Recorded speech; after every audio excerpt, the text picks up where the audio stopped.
Tudo bem? No nosso último vídeo, a gente começou a olhar para o continente americano e ver como é que ele estava antes dos europeus chegarem aqui. A gente basicamente viu que tinha um monte de povo aqui dentro, dos mais variados tipos, organizações, culturas, línguas. Então era uma grande riqueza de povos aqui dentro. Mas os europeus chegaram. E é justamente isso que nos interessa hoje. Nos séculos XV e XVI, os países europeus vão começar um processo de expansão marítima e comercial. E nesse processo, Espanha e Portugal foram pioneiros. O que a gente quer entender hoje nesse vídeo são duas coisas. Em primeiro lugar, por que a Europa começou esse processo de expansão? E por que cargas d'água, Portugal e Espanha foram pioneiros nesse processo? Então vamos lá, vamos tentar entender. Por que vai começar o processo de expansão marítima e comercial na Europa? Para a gente entender isso, a gente tem que voltar um pouquinho no tempo. A gente tem que ir para o feudalismo. E como é que o feudalismo se estruturou? Ou seja, para a Idade Média, não é? Como é que se estruturou o feudalismo? Uma das características desse momento é que, depois que a gente sai do Império Romano, em que havia um forte poder centralizado em Roma, muito bem centralizado, hierarquizado, com instituições e coisa e tal, você vai ter um processo de fragmentação política. Você vai perder a figura de um sujeito centralizador e vai ter pequenos reinos. Um reinozinho aqui, outro ali, que vai ter relações entre o dono da terra e os servos, aquelas pessoas dependentes daquele sujeito. Então é assim que vai ser agora. Durante o período medieval é assim. Você perde aquela figura centralizada e passa a ter pequenos poderes locais, todos fragmentados e todos de alguma maneira ligados à terra. Fácil, não é? Se você não lembra como é que é, só voltar lá para minha playlist de Idade Média que você vai aprender. Volte lá. Então veja, o que a gente vai começar a ver aqui é justamente a saída dessa fragmentação. Lentamente, esses poderes locais vão começar a ver surgir a autoridade do rei. Ela vai começar a se fortalecer. Então, é como se a gente estivesse novamente presenciando um processo de centralização política na Europa. Então, lá em Roma você tinha centralização, depois passa por 1000 anos, que é o longo período da Idade Média, em que muita coisa ocorre, com várias organizações sociais diferentes aí nesse período, e agora você começa a ter de novo uma centralização política, lentamente. Não é um negócio do dia para a noite. Em que fatores vão contribuir para que esse sistema feudal acabe se desestruturando, acabe se tornando outra coisa? Ora, você vai ter o fato de que durante a Baixa Idade Média, o período final da Idade Média, vai ocorrer uma série de revoltas camponesas. Porque os camponeses, eles não se davam muito bem naquele regime, né? Naquele regime que era conhecido por ser muito estratificado. Havia aqueles que rezavam, havia aqueles que lutavam e havia aqueles que trabalhavam, que era a maior parte da população. Então essas pessoas, elas não tinham uma condição de vida muito boa. Então na Baixa Idade Média você vai começar a ter uma série de revoltas camponesas. E isso favorece para que esse sistema feudal comece a se enfraquecer. Além dessas revoltas camponesas, você vai ter também o desenvolvimento do comércio. Ora, e o desenvolvimento do comércio que ocorre nas regiões periféricas das cidades, ou seja, nos burgos, vai dar origem a uma nova camada social, a famosíssima, muito importante, burguesia. Veja bem, dos burgos são os comerciantes, o pessoal que se enriquece, só que naquela estrutura social presente na Idade Média, ele não tinha como se encaixar, porque ela era muito bem estratificada. Acabei de falar, tem 3 grupos. Tem o clero, nobreza e os servos. Não tem burguesia. Não tem onde enfiar a burguesia aí. Não importa que o burguês fique rico. Não faz diferença nenhuma. Ele não consegue alcançar o poder político. Então, você tem, além das revoltas camponesas, essa nova classe social ligada ao comércio que está nascendo. Além disso, a nobreza feudal acaba se enfraquecendo nesse processo. Enquanto a burguesia vai alçando voos, vai ascendendo, a nobreza feudal começa a perder espaço. Começa a ser menos importante. Então, esses fatores vão fazer com que as monarquias nacionais... Veja, monarquia nacional é tipo o rei de Portugal, o rei da Espanha, o rei da Inglaterra, sabe? Essas figuras comecem a se fortalecer. Então você vai tendo esse processo lento de sair da fragmentação política, muito característica do regime feudal, para um processo de centralização, em que as monarquias nacionais começam a ganhar força. Veja, o que está nascendo aqui é a figura do Estado moderno. E é fundamental que haja o Estado moderno para que comece a ocorrer o movimento de expansão europeia, para que eles se lancem ao mar em busca de novos territórios, em busca de metais preciosos. Então precisa haver essa mudança política, junto com a formação, com o fortalecimento das monarquias nacionais. O que você vai ter? Você vai ter o nascimento de uma burocracia administrativa. O que quer dizer isso? Quer dizer que, conforme vai surgindo a figura de um rei, começa a centralizar o poder naquela região, para que funcione esse negócio, ele precisa construir uma administração. Então começa a surgir uma burocracia oficial, digamos assim. Imagina durante o feudalismo, se você tem uma fragmentação, vários reinos dispersos, vários pequenos feudos por aí, você tem, digamos que uma estrutura administrativa para cada feudo, digamos assim. Isso é uma bagunça. Ora, se você vai unir, todos vão estar sob o seu poder, é preciso que haja uma única estrutura administrativa. Então é isso que começa a surgir com a monarquia nacional, com o Estado moderno que está nascendo. Além disso, você vai ter constituído uma força militar unificada, uma só, para a nação. Uma força que se submete à figura do rei. Então você vai deixar de ter aquela figura do cavaleiro medieval, em que tinha aquela relação de vassalo e suzerano, sabe? Essa relação de fidelidade entre pessoas. E agora você vai ter uma força militar para toda aquela região que se submete ao rei. Então você deixa de lado aquela figura do cavaleiro para começar a ter a figura do soldado. Além disso, com a centralização do poder na figura do rei, você vai ter também a centralização da justiça. Você vai ter um conjunto de leis unificados. Um conjunto unificado, um só. Se antes, durante a fragmentação do feudalismo, cada feudo acaba tendo a sua própria regra ali dentro, a sua própria maneira de lidar com as injustiças da vida, sabe? Cada senhor de terra resolve os problemas na sua região da maneira dele. Agora não, com a figura de um monarca centralizado, ele estabelece o conjunto de regras que regem todo o domínio dele. Então você tem essa mudança, é bastante importante, aliás.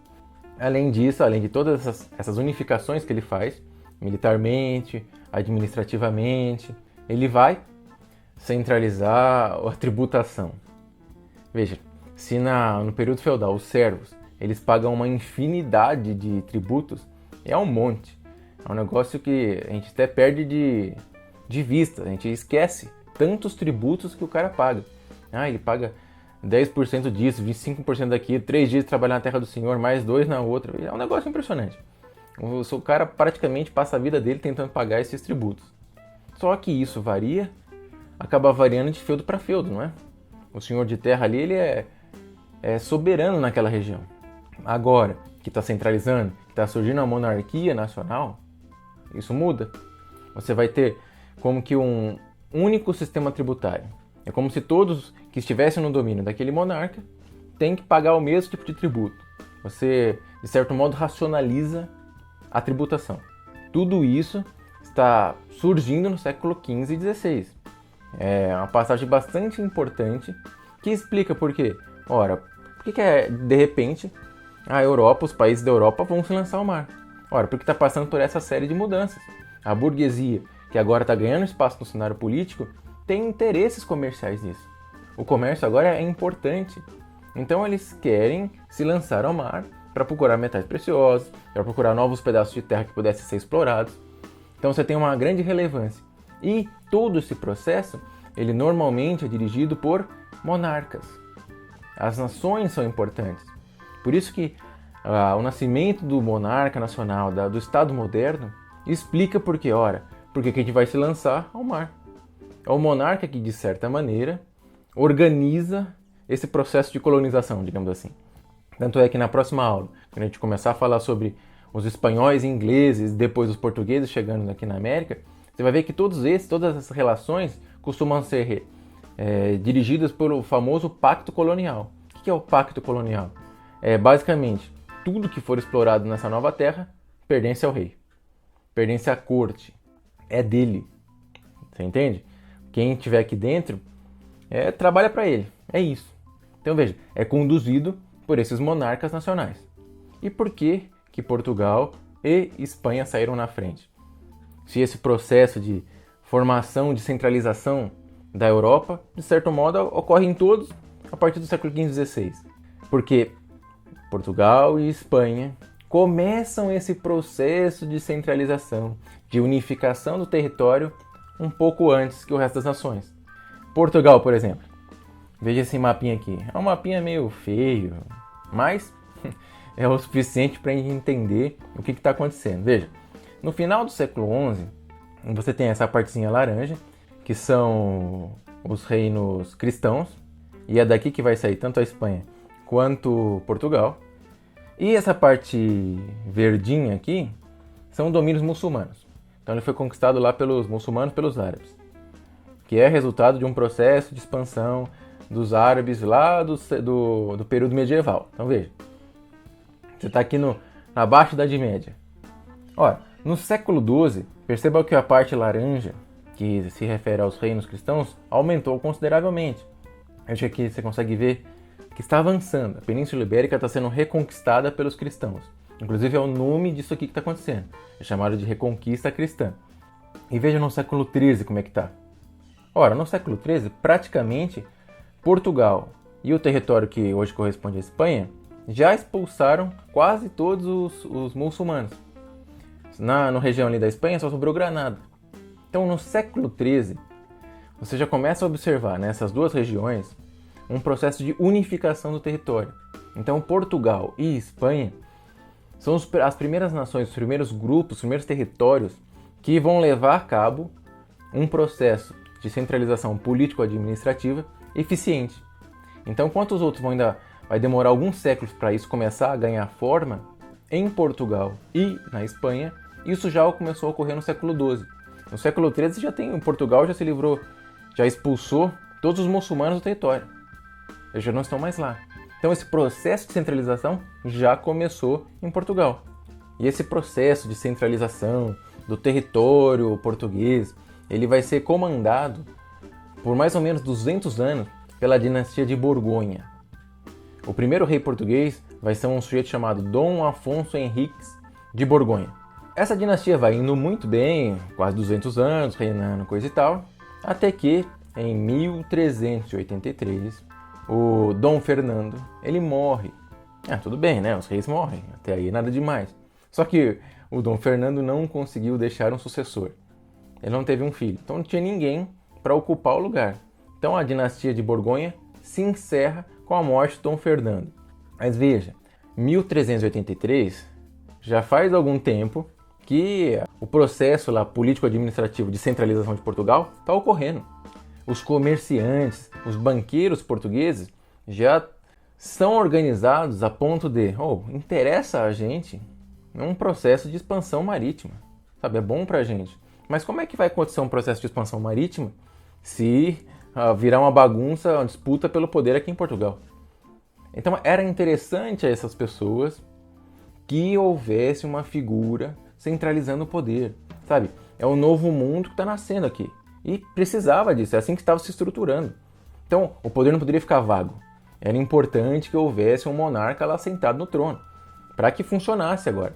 Para que os comerciantes, os banqueiros, a classe burguesa pudesse fazer comércio, sabe? Eram os novos moldes que ocorriam o comércio, necessitava desse poder centralizado.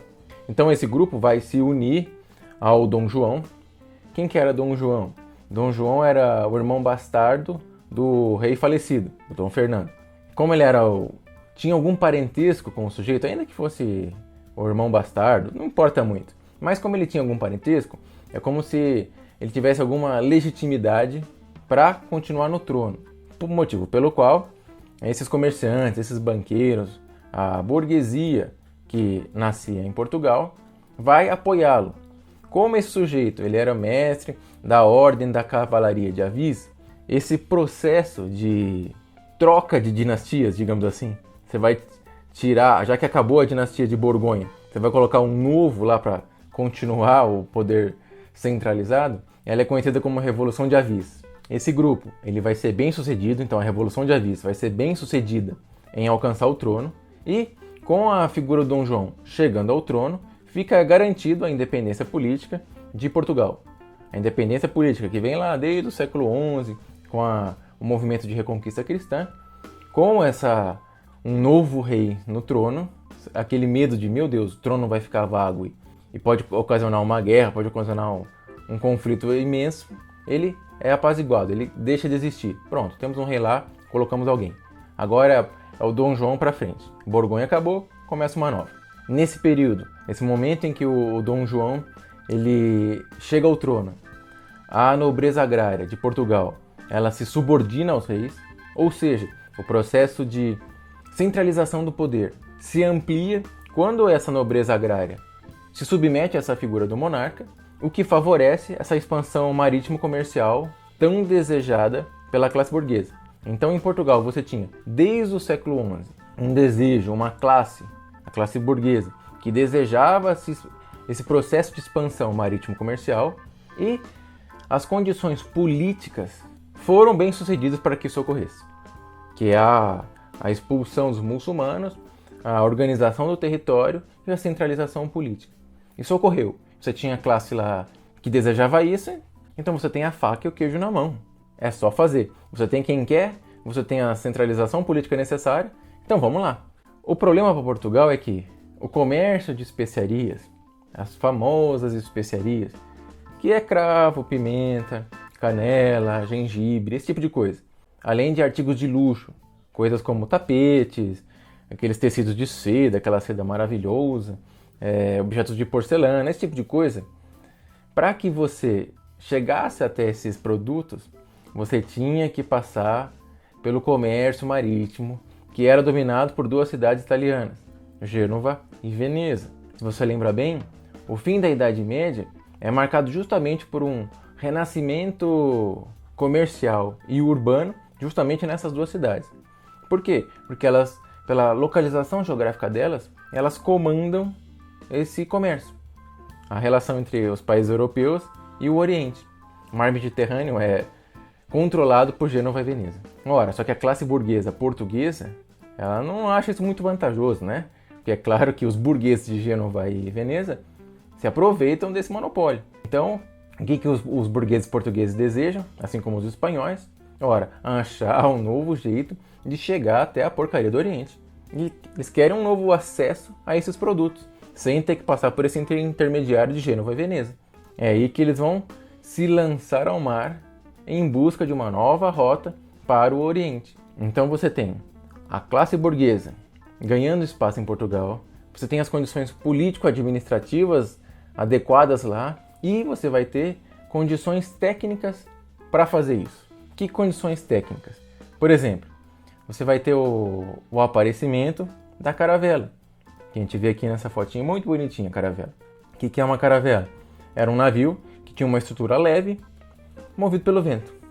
É importante ser leve, não é? Porque se for pesado, dificulta a navegação. E como eles pretendiam navegar oceanos, é bom que seja uma boa embarcação. Então eles tinham, digamos que a ferramenta para ir. Tinha a caravela, que era um navio adequado para se lançar ao mar. E aqui a gente tem uma imagem de uma caravela, numa resolução que não é das melhores, mas é o suficiente para entender a estrutura das velas, de como é que era estruturado o convés, essa coisa toda. Então você entende por que a caravela foi importante para que começasse a expansão marítima. Claro, como é que você vai se lançar ao mar se você não tiver um navio adequado? E você vai ter um avanço nos mapas, a cartografia. Ora, porque como é que você vai se lançar ao mar se você não tem um bom mapa? Você vai se perder, vai fazer besteira, vai fazer todo tipo de tolice. Ora, é justamente nesse período, século XV, XVI, que a cartografia vai ter um avanço significativo. Ela vai ficar cada vez mais acurada, mais precisa. Vejam, por exemplo, esse mapa mundi de 1498. Vejam como que, de certo modo, ele é bastante apurado se a gente considera as nossas condições técnicas hoje de produzir um mapa mundi. Era fundamental para que desse certo essa expansão marítima, que você tivesse, além de um bom navio, tivesse um bom mapa. E, por fim, você tinha equipamentos agora que te permitiam ter certa acurácia na navegação. Você tinha o rumo, por exemplo, a bússola. A bússola é absolutamente fundamental. E o que adianta você ter um bom mapa se você não sabe, meu Deus, eu me perdi aqui, onde é que é o norte, onde é que é o sul? Sabe, o que adianta isso? Não serve para absolutamente nada. Você precisa saber para onde você está indo. Então você tem caravela, mapas e bússola. Ora, você tem os elementos técnicos necessários para começar as grandes navegações. É comum, às vezes acontece, por exemplo, num livro de história que eu tenho aqui, o autor diz o seguinte: por último, além desses elementos técnicos aí que a gente mencionou, a progressiva aceitação da noção de que a Terra é esférica também favoreceu as grandes navegações. Então ele está dizendo que, além da caravela, bússola e mapa, você começar a entender que a Terra era redonda e não chata foi um elemento importante. Ora, o problema é que os medievais não achavam que a Terra era chata. Isso é uma imensa tolice. É um baita preconceito que vai nascer lá na modernidade, que nasce lá no período do Renascimento e ganha força no Iluminismo, de falar que, nossa, medievais eram meio toscos, que achavam que a Terra era chata que nem uma panqueca. Mas isso não é verdade. É uma completa bobagem. Se você quiser ter uma ideia de como é que os antigos e medievais pensavam isso, sobre o formato da Terra, eu recomendo esse artiguinho aqui, do Carlos Henrique da Rocha, que chama A Figura da Terra no Pensamento Medieval Europeu. Um artiguinho pequenininho e muito simples, em que ele mostra que nunca jamais os medievais acharam que a Terra era chata que nem uma panqueca. Uma completa bobagem. Aqui na descrição vou até deixar o link do artigo se você quiser ler. Mas, por favor, não repita uma bobagem dessa. Os medievais não achavam que a Terra era chata como uma panqueca. Então isso não é um elemento a mais na explicação das grandes navegações. É uma completa tolice. Então Portugal reunia todos os elementos necessários para começar o processo de expansão marítima. Que elementos? Ora, a centralização política, especialmente a partir da dinastia de Avis, que foi meio que uma parceria entre a monarquia e os interesses da burguesia, eles não entraram em conflito. Além disso, Portugal não tinha guerras, tal como a ausência de guerras. Por quê? Porque essas guerras aconteceram antes, né? A Reconquista Cristã se deu lá no século XI e XII. Século XIII já estava quase tudo resolvido. Então, enquanto as nações, então, no século XV estavam brigando ainda, Portugal já estava tranquilo, não passava por guerras. Além disso, geograficamente, Portugal era privilegiado. Por quê? Porque ele era banhado pelo Oceano Atlântico. Então, era só jogar a caravela na água. Tinha tudo para Portugal começar. E Portugal começa. É justamente isso que aparece nos Lusíadas de Camões. Vamos ler aqui um trechinho. As armas e os barões assinalados, que da ocidental praia lusitana, por mares nunca de antes navegados, passaram ainda além da Taprobana, em perigos e guerra esforçados, mais do que prometia a força humana, e entre gente remota edificaram um novo reino, que tanto sublimaram. Então, justamente o que é enaltecido aqui por Camões é essa ousadia, essa coragem de se lançar ao mar, de modo pioneiro, na expansão do reino de Portugal, formando novas colônias, novos reinos pelo mundo. E como é que se deu esse processo de expansão marítima? Quais foram as conquistas que eles foram obtendo? A primeira foi a conquista de Celta, em 1415. O que era Celta? Era um centro de negócios rico que era dominado pelos muçulmanos. Quando os portugueses chegaram lá, eles saquearam o lugar e aí o lugar perdeu a importância comercial. Mas é o primeiro grande avanço, a primeira grande conquista marítima de Portugal. Chegam até Celta, um centro rico, comandado por muçulmanos e bum! Eles saqueiam tudo e acabam com a cidade. Depois, é o chamado périplo africano. O que é isso? É a circunnavegação, é a navegação em torno do continente africano. Nesse processo aí de circunnavegação do continente africano, eles iam vira e mexe dando umas paradinhas, né, para descansar, para abastecer, coisa e tal. A cada paradinha eles iam criando entrepostos comerciais. Nesses entrepostos Eles aproveitavam para obter produtos que interessavam a ele, tipo ouro, sal, marfim.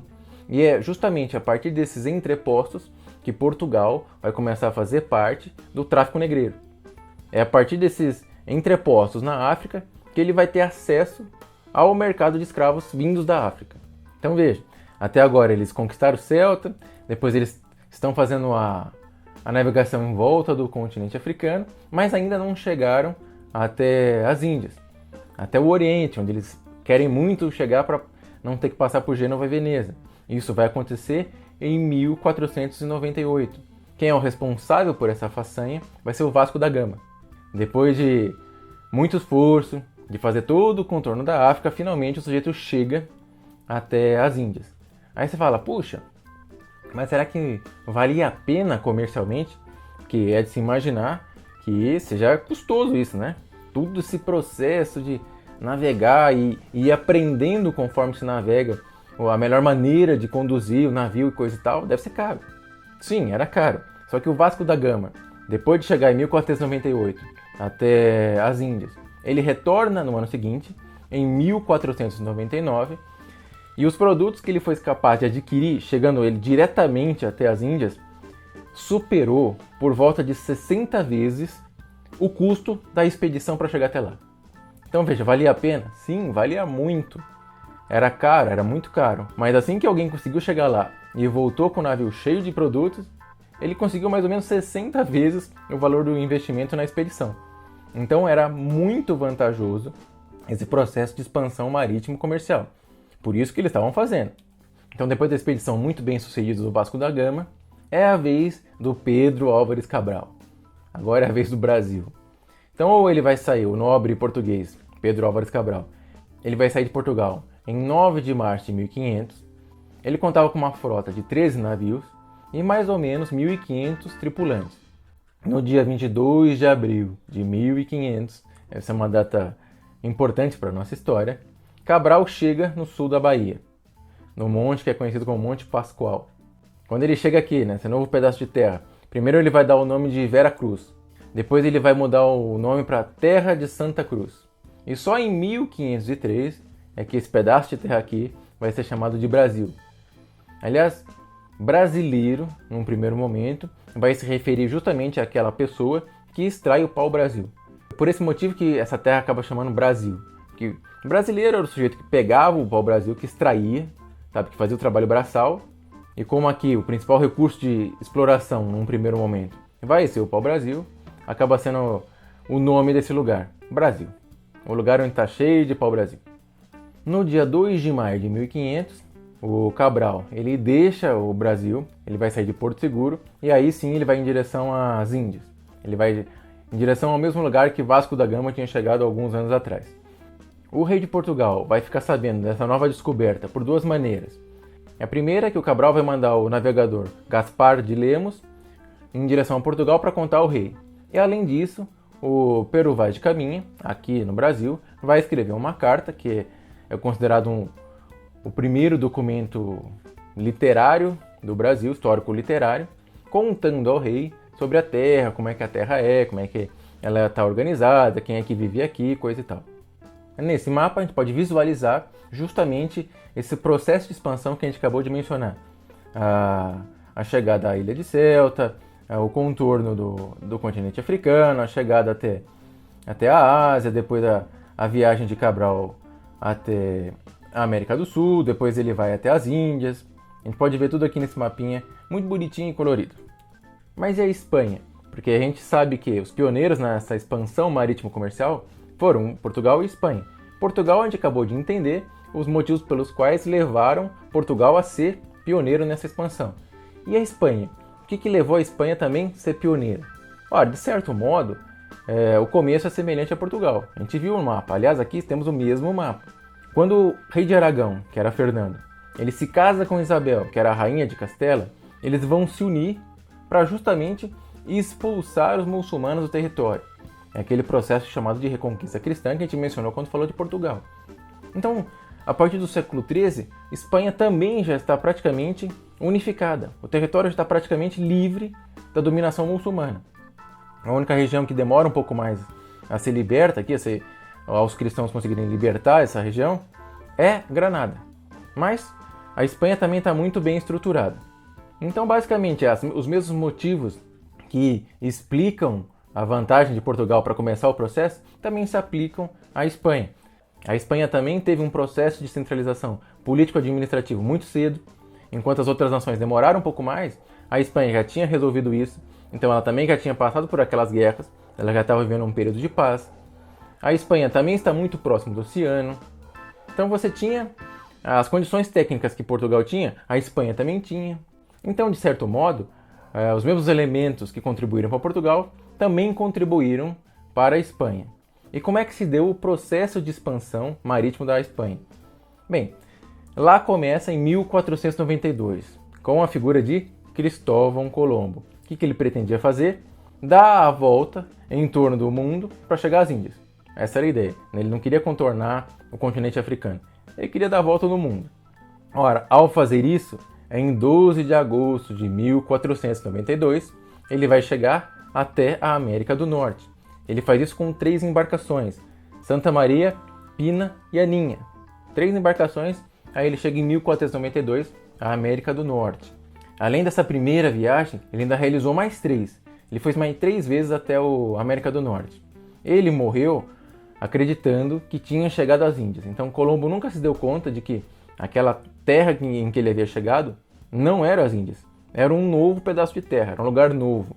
Essa confusão ela só vai ser desfeita mais tarde, quando o Américo Vespúcio ele vai também em direção à América do Norte e aí ele compreende, opa, Colombo se enganou. Aqui não é a Índia, não é o Oriente. Aqui é um novo pedaço de terra. Não por acaso, a América chama América. Foi Américo Vespúcio que percebeu o engano de Colombo. Além das viagens do Colombo, os espanhóis também patrocinaram outras expedições, que é justamente o que a gente pode ver nesse mapa. Por exemplo, uma das expedições mais interessantes que eles patrocinaram foi a de Fernão de Magalhães, em 1519. E o que o Fernão de Magalhães fez? Ele fez aquilo que o Colombo queria fazer. Ele deu a volta, ele circunnavegou o planeta. E ele começou, porque durante o processo ele morre. Essa tarefa é completada só em 1521. Então a gente já tem ideia, a gente já tem condições de entender por que a Europa começou a se lançar ao mar e por que Portugal e Espanha foram pioneiros. Ora, mas eles foram pioneiros, não os únicos. Além de Portugal e Espanha, depois que eles começaram esse processo, ingleses, franceses e holandeses também se interessaram por isso. Também começaram a se lançar ao mar. Só que havia uma diferença em relação a Portugal e Espanha, porque como esses dois eles se dedicavam especialmente à América do Sul, a essa região, Inglaterra, França e Holanda começaram a se dedicar à parte de cima. Eles foram se dedicar à América do Norte. Então eles, ao invés de ir para a América do Sul, eles iam para a América do Norte e lá eles exploravam a região e também praticavam pirataria. É o que eles faziam. Então não se esqueça, ainda que Portugal e Espanha tenham começado, eles não foram os únicos. Foram seguidos por Inglaterra, França e Holanda. Ora, depois que a Espanha e Portugal já tinham começado esse processo de colonização de novos territórios e coisa e tal, eles tiveram que sentar na mesa para discutir qual seria o pedaço de cada um. Porque não é um negócio tão simples, não é? Você tem a nova região de terra, um fala não é meu, e fala não é meu. Pode dar uma certa confusão. Por isso que foi chamado para ajudar o Papa Alexandre VI, que era espanhol. Então quando ele propõe uma divisão, ele vai propor uma divisão que ajuda o reino da Espanha. E é o que ele propõe em 4 de maio de 1493, através da bula Intercoetera. O que ele vai propor? Ele vai basicamente decidir, essas terras aí do continente americano, elas vão ser divididas entre reis da Espanha e reis de Portugal. Então ele pensou, a partir das ilhas de Cabo Verde, a gente vai estabelecer um meridiano, uma linha. 100 léguas a partir da ilha de Cabo Verde. Ora, o que tiver a oeste dessa linha é da Espanha. O que tiver a leste vai ser de Portugal. Mas veja, se você olha o mapa, você percebe que, com essa divisão, Portugal praticamente não fica com nada do continente americano. Ele não ficaria, por exemplo, com a região do Brasil, porque não entrava nessa divisão. Motivo pelo qual, um ano depois, em 1494, eles vão fazer um novo tratado, porque o primeiro lá do Papa Espanhol não deu certo, que é o famosíssimo Tratado de Tordesilhas. Ao invés de 100 léguas de distância em relação à ilha de Cabo Verde, eles vão fazer 370 léguas a oeste das ilhas de Cabo Verde. Aí sim, Portugal fica com uma parte do território que hoje é o Brasil. A gente sabe que Portugal acabou expandindo esse território com o tempo, mas isso é assunto de outros vídeos. E a Espanha ficou com uma boa parcela do continente americano. Mas com esse tratado, tanto o rei da Espanha quanto o rei de Portugal ficaram satisfeitos. Eles ficaram felizes, falaram, tá bom, assim eu fico tranquilo, não vou mais brigar com o rei da Espanha, nem com o rei de Portugal. Todos ficaram felizes. Aí o que nos resta saber é, como é que foi esse encontro entre os europeus e os ameríndios, os nativos, aqueles povos que já existiam aqui. Como é que se deu? Foi pacífico? Foi briga? Foi disputa? Como é que foi? Além disso, será que os europeus, esse pessoal que se lançou nessa expansão marítimo-comercial, encontrou aquilo que procurava aqui? Bem, isso é tema para um próximo vídeo. Até lá!